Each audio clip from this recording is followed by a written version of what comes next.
passion of Chuchi Medical Center. I want the students also to open their eyes not only on what they can see but also on what they can also give to other people. Kasi parang the Chuchi Medical Center, parang it gives you a hope, no? Na there is a compassion pa rin.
So in Chuchi Medical Foundation or Chuchi Eye Center, napakalaking bagay na nandito sila kasi makikita nila na yung mga tao dito ay very advocate in selfless service. I want them to take this opportunity not just to use this as their requirement but also to open their eyes na compassion in action can transform lives.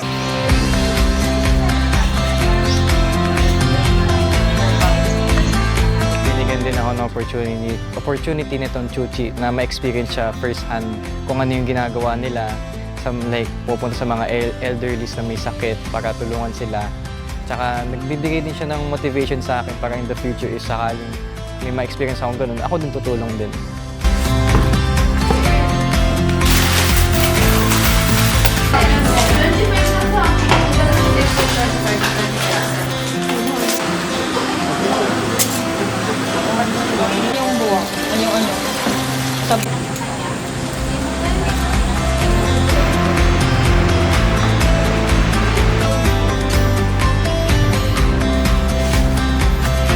Yung mga na-recycle po na to is ibebenta and magkakaroon po ng fund sa mga pasyente. And kahit ang simple lang po ng work, parang nakakatulong pa rin po kami sa, hindi lang sa Earth, kundi sa mga pasyente po.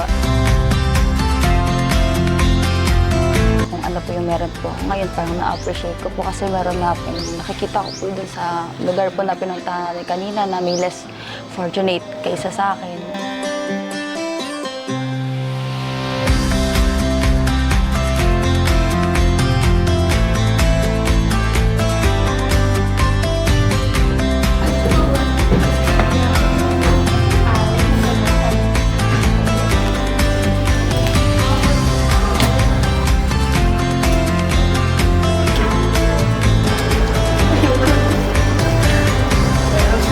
Gusto ko pong maging katulad po ng ginagawa ng Chuchi na tumulong sa ibang tao and maging lakas po or maging pag-asa po nila